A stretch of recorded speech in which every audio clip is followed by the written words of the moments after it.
Umunokwe umunwanyi ututomwa.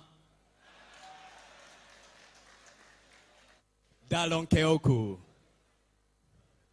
Some of you who saw my name as Mussolini were wondering, is this guy a dictator like the famous Italian dictator? But I would like to clarify that the other Mussolini had double S. For me, I have single S. Which means I have only half the dictatorship, if I have any. Going to talk about new generations, that your future is now explore and exploit it. But before that, I carried some books with me. I'm an author. And they are at the House of Friendship for sale. But I thought I would give this gift to a lucky person. To someone from new generation. Someone who is 30 years and below. Okay? So, who would like to have this gift? I'm providing it for free. Who would like to take this book? It is here. Who is the lucky one? Who wants this book? I have this book. It's for free. I have this book. It's for free. Okay.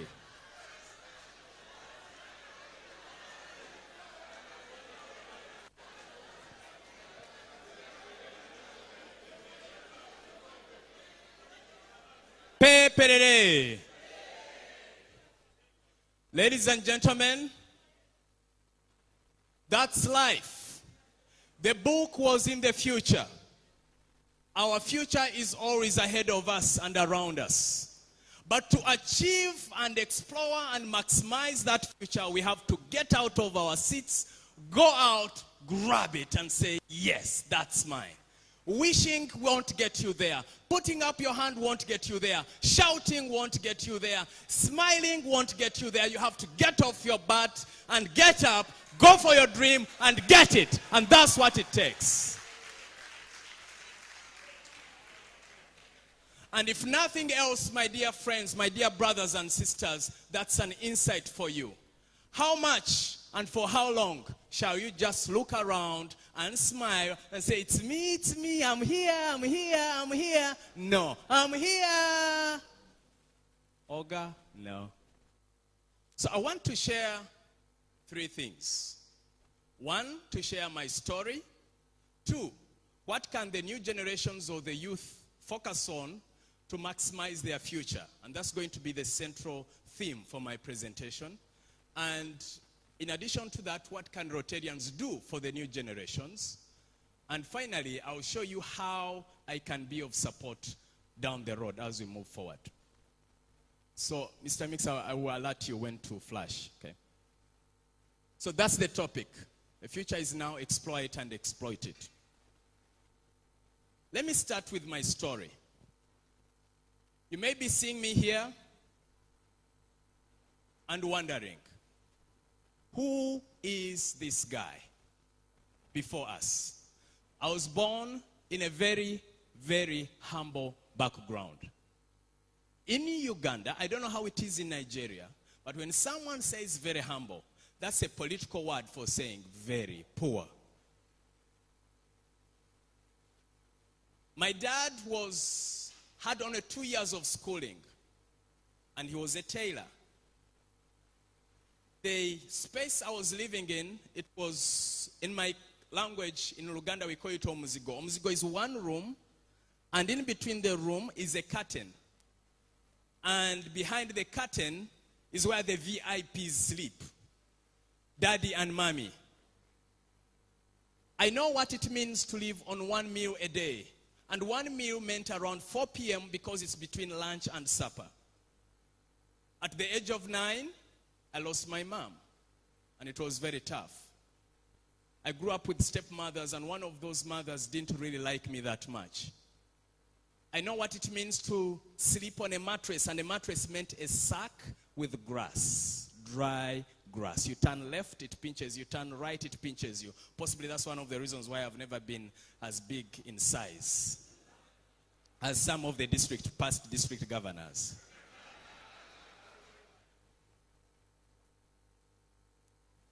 And I grew up with a low self-esteem.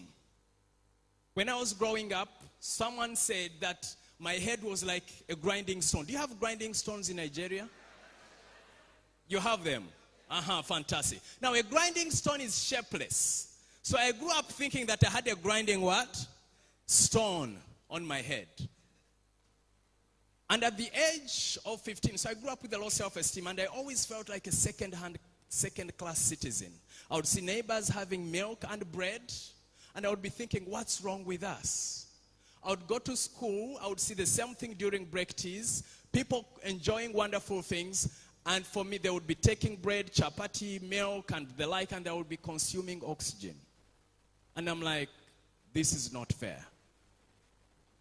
So, at the age of 15, I saw a beautiful girl. She was called Nakato. We all go through that stage as young men. You know what I mean? So I saw this beautiful girl, and I said, let me convince her to become my girlfriend. I went there. She gave me a big nine, said, who are you to become my boyfriend? And from then on, I had the self-image of women don't like me. And I carried that story in my head. And I want you to put a pause to that. I carried that story for years. Fast track, still amidst so many challenges, my dad, at the age of 17, also passed on. And I became officially an orphan. Then I discovered that it's one thing to be an orphan, it's another thing to be a poor orphan. That's double tragedy. But by God's grace, I made it through. I was bright in school. Friends contributed money for me to finish high school. And then I made it to Makerere University under government sponsorship to do social sciences. For me, I thank God for that, because had it not been government sponsorship, possibly I wouldn't be standing before you here. And I discovered I had a gift in speaking in high school. At the university, I discovered I had a gift in encouraging people. And I thought to myself, a speaker plus an encourager should have a motivational speaker. So in 2008, I started declaring myself as a motivational speaker, and I had a dream to go around the world, because one time in 1998, I was seated in church, and there was this gentleman called Gerard Seruwaji. He was talking about never giving up. And I had this in my spirit, I felt it, that in Africa, what we need is hope. So I felt it, and I said, can you become my mentor? I said, yes. I said, I want to inspire the world. I want to inspire Africans so that they can believe in themselves, to know that tomorrow will be better. And that's how my dream was birthed. As in 1998, I was 21 years old. I started dreaming then. 20 years later, I've been, as we speak, I've been 25 countries as a speaker and as a trainer. When I was growing up, the only asset we had was a bicycle. Visible asset. Now, when I was coming in, I came in by plane. Yeah, I know some of you that may not be a big deal, but for me in my world, it's a big deal. And sometimes we have to look back from our life. Thank you. And even you may not, but I know where you're seated right now. When you look back, I don't know what you're going through, but sometimes you need to pause and stop complaining and tell God, thank you. Neighbor and tell them, remember to say thank you. No, I said turn to your neighbor. No, don't tell me. Tell your neighbor that thank you, okay? And so I've consulted for some of the biggest organizations, from Coca-Cola to World Bank to UN agencies to some of the biggest organizations around the world. And I've published 4 books. I've produced 36 video programs. I appear on TV every day in my country, Uganda. I've impacted millions of lives through my media appearances. Oh, and by the way, you remember that story of the little girl, of the 14-year-old girl? You remember that story? Do you want to know how it ended? I carried that story in my head, and I went to campus, to Makerere University. It has some of the most beautiful ladies you'll ever find in my country. And I would see a lady, and in my head I would tell myself a story of Nakato, that she would say no, she would say no. So she would come, and I appear, and like I appear, I pretend as if I'm not interested. But inside I would be dying.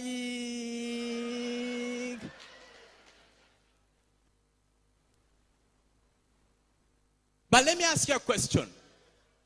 Peperere. Is the story I was telling in my head true, or it was fiction? So be very careful what stories you're telling yourself, my friend. So all the 3 years, nothing, zero. I didn't date any girl. But I'm happy to tell you, by using some of the tools I'll be sharing with you shortly, I'm happily married. And I have 2 beautiful girls. I wanted to emphasize the married part because I saw a lady looking at me with spiritual eyes.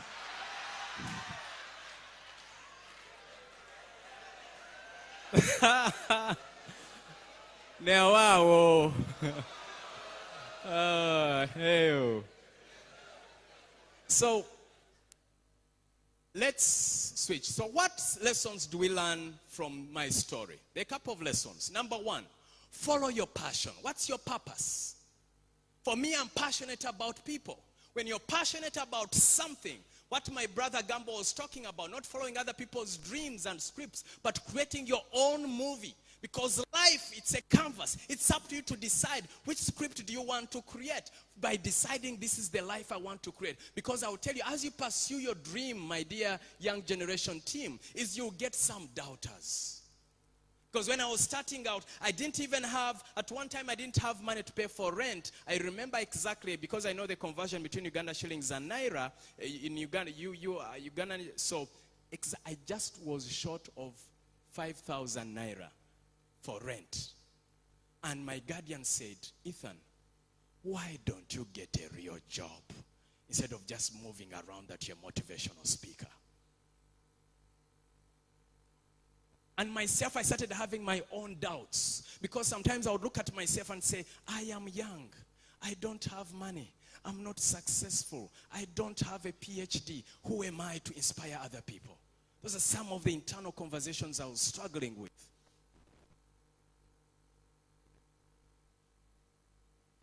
So as you pause there, right there, is to ask yourself, what doubts do you have in your heart? But then later, as a moment of epiphany came to me, I said, you know what? It doesn't matter. Because at one time, I also used to doubt. I wanted to write books and become an author. But then I was like, 26, who am I? I'm not a professor. And here in Nigeria, you have the highest number of professors per square meter in the whole world. So that's what I know. It's a professor who writes a book. But who was telling that story? Was it true or fiction? Fiction. So those were my biggest doubts. And then I said, you know what? Number 1, no one wrote a rule that it's only professors who can write books. So I published my first book at the age of 27. And as we speak, thousands of copies have been bought. Turn to anybody and tell them, stop doubting yourself.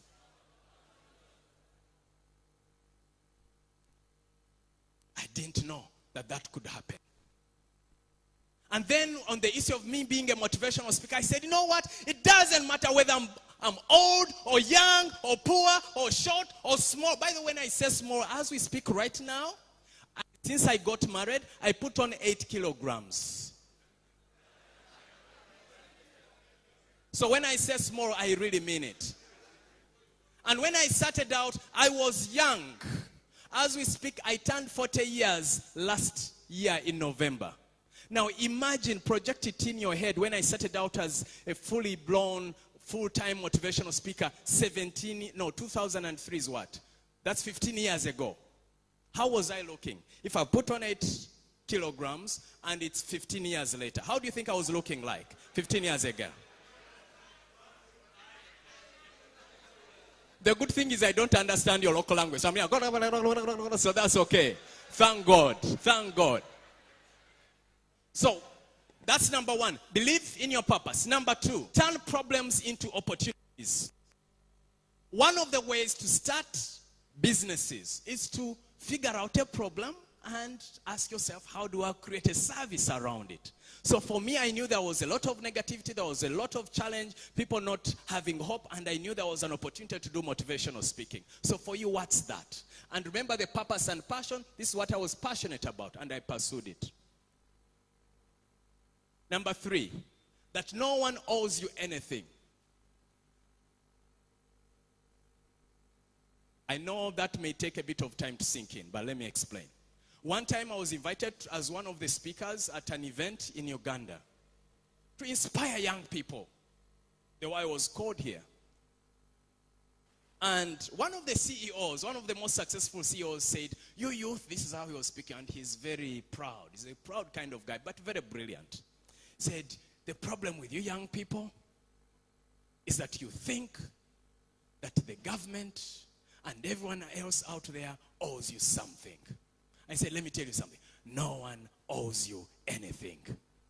And I turned, I was like, this guy is a jerk. He's so rude. People owe the youth something. Then I later looked at myself and said, wait a minute, Ethan. Could there be wisdom in what he's saying? And upon reflection, this is what I discovered. How many of us are above the age of 18? 18 and above. 18 and above. 18 and above. Okay. Apart from a few of gray-haired people, you are all okay. Here is the deal. And by the way, if I say anything that is culturally insensitive, please forgive me. And only think of arresting me when I'm at Enugu International Airport once I've taken off. I'm a free-spirited guy, so if I say anything insensitive, please forgive me. The moment you become 18, you are an adult. And from then on, you are on your own. The moment you think that everyone else out there owes you something, then you send your brain to sleep. But the moment you say, it is my life, it is my dream, and you pursue it, then you come to life. That's how you maximize your potential. So please, let's stop. If you really want to maximize your potential, whether young or old, stop thinking that someone owes you anything. So turn them and tell them, no one owes you anything, including me.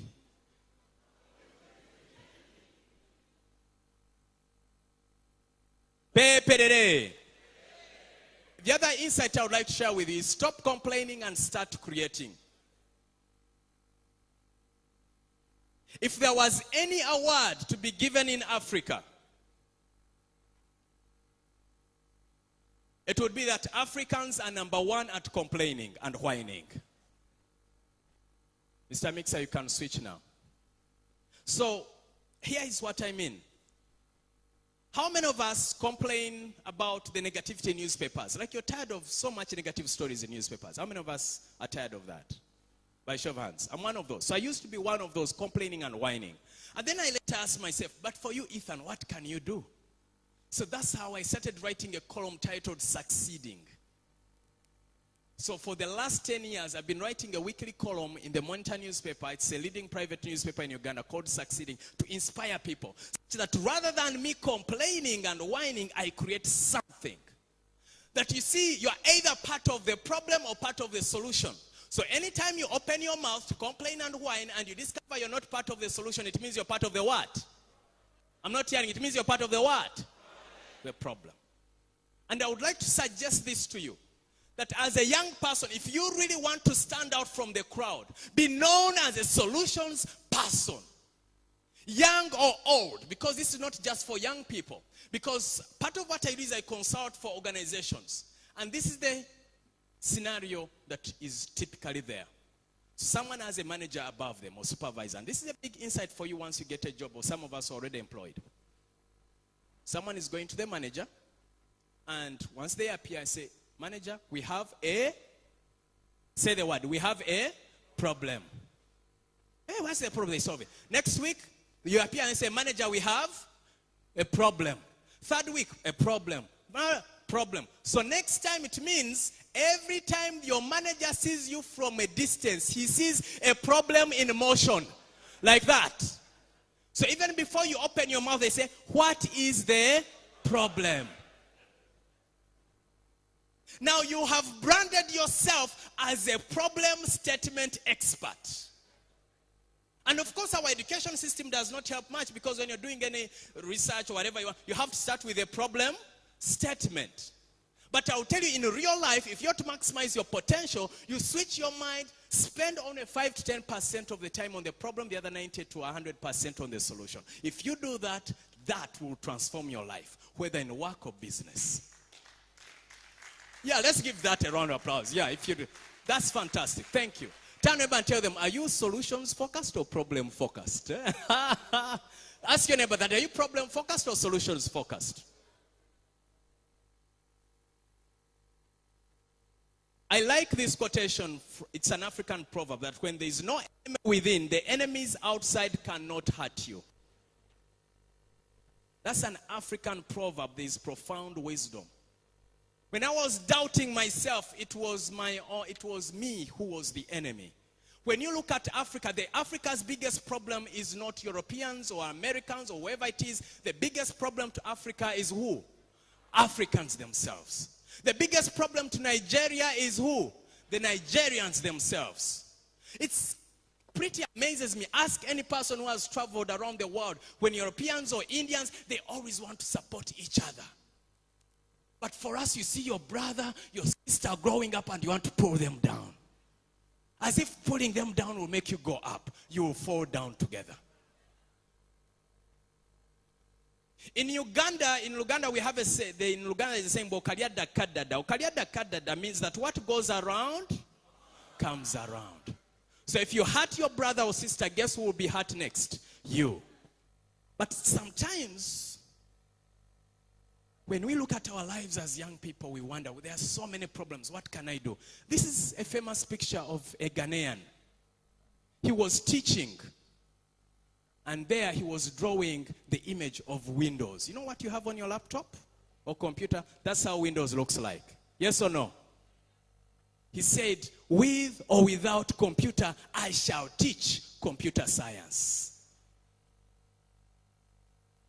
Oftentimes, what we really need as young people, what we really need, whether old or young or as Africans, is this basic principle. It's when Moses was going to cross the Red Sea, he asked God for help. He said, the Egyptians are after me. God asked a basic question. What do you have? He said, I have a staff. He said, okay, get it, strike it, and the seas shall part. And that's what he got. Got it? The seas parted. This guy used the stuff he had, chalk. And guess what? Microsoft saw the story. And the seas of computers parted. And the computers went to his school. So for you, what is your stuff? What is your stuff? For me, when I was starting out, I knew I had a brain and a cell phone. Plus an email address. That's all I had. Now I have staff members. I used my stuff. We usually say we don't have capital, but capital is from the Greek word called kapitas or kaput, which means head. When someone's head is removed, we say he was decapitated. Yes or no? Yes or yes? So it means his capital was removed. So when you say I don't have capital, it means you don't have a brain. So because I understand there are challenges in the economy, the interest rates are very high, just like in Uganda. I know your percentages. It's tough. It's one of the biggest challenges amongst us, the youth. But I'll tell you this. Singing a problem is not where your future is. Because you could here who are looking for a market. Can you place a call? Can you use WhatsApp messages or whatever it is to sell the opportunity and get a commission? That's to have used your capital. But you know what? We misuse some of the stuff that we have. You're on WhatsApp, you're on YouTube, you're just looking at naked images. You are at work, instead of putting on your full shift, you're not putting your best force, and then you're fired and say, these old people don't like us. We are young, you as young people. This gentleman is Kamkwamba from, I believe he's from Zambia.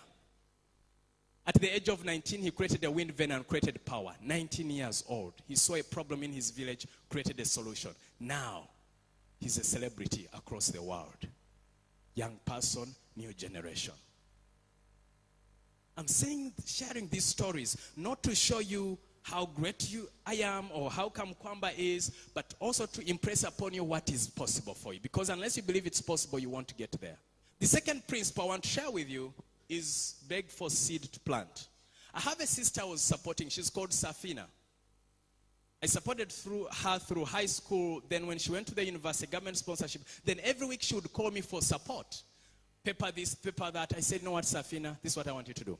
I want you to look for a business you can start for 5,000 naira. And the moment you double it in revenue, I will give you 10,000 naira worth of Uganda shillings." Said, okay. She went, scratched her head, started selling second-hand clothes. She would buy second-hand clothes, wash them, iron them, sell them, and in 3 weeks she had doubled the money. So now I gave her 10,000 shillings worth of naira. Within about 4 months, she had a capital worth, 400,000, worth 40,000 naira. Yes, 40,000 naira. And from there on, it kept growing, so she stopped asking me for pocket money. So the challenge, if you really want to maximize your potential, is when you go to your guardians, to your parents, look for an opportunity and say, "Please, give me some seed, which I can plant here. And once the plant grows, I shall be able to harvest much more." That will inspire your partners much more than you just always asking for seed to eat. You get, you eat, you get, you eat, you get, you eat. That's not how to maximize your potential. Does that make sense? Good. Now, for us, the job seekers, remember this principle. That people hire for competence and they fire for character. We are all highly skilled, but the character that you have is what will happen. I have a love and hate relationship with Nigeria. I love Nigeria. You know, in Uganda, the Nigerians, they think that Nigerians, they con people, they do those shortcut deals online and all that. But for me, because of my generous heart, I always believe in people until they prove themselves otherwise.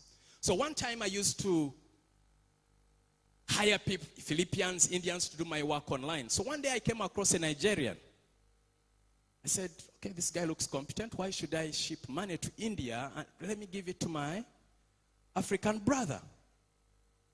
We started working. I sent him some money, $100, $400. I think by the $600 mark, the fellow disappeared.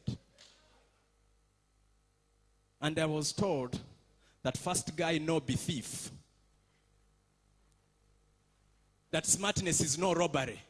I understand that's the mentality here among some of us, the youth. But I'll tell you, that's a wrong mentality. Because this guy thinks he stole $600 from me. But you know what? He stole his future of potential thousands of dollars I would have passed on to his way. So when you think you're stealing from someone, you're stealing from your future. Nigerians, I've never lost hope in you. That's why I'm here. Humanity gives us hope. God gave you a life to maximize it, not to make shortcuts. God cannot give you that potential and you start messing it up and start messing up the name of Nigeria. We must stop that. And what really pains me is I know that it's just some of us, just a few of us who do that. Because I've known some of the most brilliant Nigerians who are like Christine Essien from Lagos, from Omar, from Titilope Fakoye. They were consultants with me during British Council work. And you know what? But they are gaining a lot. So I'm telling you, please let's stop stealing from our future. If you are to exploit your future. And I also understand the education system. Sometimes there's this business of people cutting corners to get marks to go to the top. And I understand even some parents support that. Some teachers stop that. And then now I started appreciating what that guy did to me. We are creating a nation of people who think shortcut, not long term. And I'm saying, us here, the way we ended polio, or the way we are about to end polio around the world as Rotarians, as Rotaractors, as youth here, we can start a new generation of the truth, of integrity. Because character is currency. Because I have a friend we talk about not having money. I have a friend, even before he turned the age of 30, he wanted some money. But the friend, because he trusted him so much, he gave him 50 million Uganda shillings. That's about 5 million naira as a loan, without any collateral, without anything signed. Why? Character is currency. Character is currency. Character is capital. Character is capital. Turn to them and tell them, character is capital.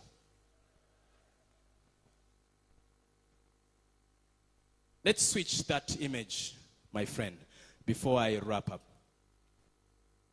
You see, if we are to really maximize your potential as a young person, I believe you see, there are two kinds of people. There are those who believe someone has to put a table for you and say, boo boo, please come here, the stage, come. You're here, yes. Boo boo, come, the stage is here.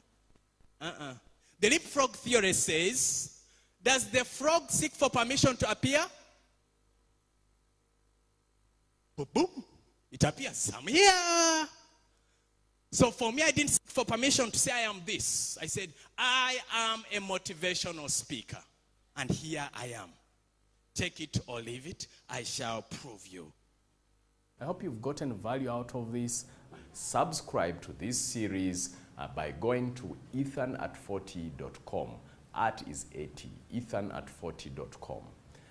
Now, these are some of the products that you can access. There's the public speaking, there's attaining exceptional performance, self-esteem and confidence, there's get motivated in 30 seconds or less, stress management, public speaking secrets exposed, the DVD set, there's team building for success, creativity and innovation, secrets to your happiness, unlocking your courage, unleashing the great leader in you, most valuable employee, how to deal with a difficult boss and have a great work life, how to get rid of scattered focus and achieve more, how to become people smart, interpersonal intelligence, master self-motivation, the key to consistent performance, become a skilled listener, how to overcome any challenge and achieve unlimited success, how to reconnect with your purpose and reach for greatness, business telephone etiquette that works, harnessing the power of a true sense of urgency, creating a winning corporate culture, habits of a genius, attaining positive attitude, effective meetings, and overcoming procrastination. Outstanding customer service secrets exposed, goal setting, work-life balance secrets exposed, successful selling secrets exposed, wisdom and success quotes, social and business etiquette, succeed like crazy, how to pass a job interview, time management, personal branding, and personal marketing. Contacts should be showing up on the screen, info@ethanmussolini.com, facebook.com/ethanmussolini. You can catch me on Twitter. My Twitter handle is also Ethan Mussolini. To engage me, to coach you, or to deliver a motivational talk or training, you can call on +256 772 936361, or you can call Cabgo on +256 775 662298, or Julia on +256 706 329 723. And of course, you can use the same contacts for group coaching and the like. So till then, be happy, be focused, be productive, be fulfilled. God bless.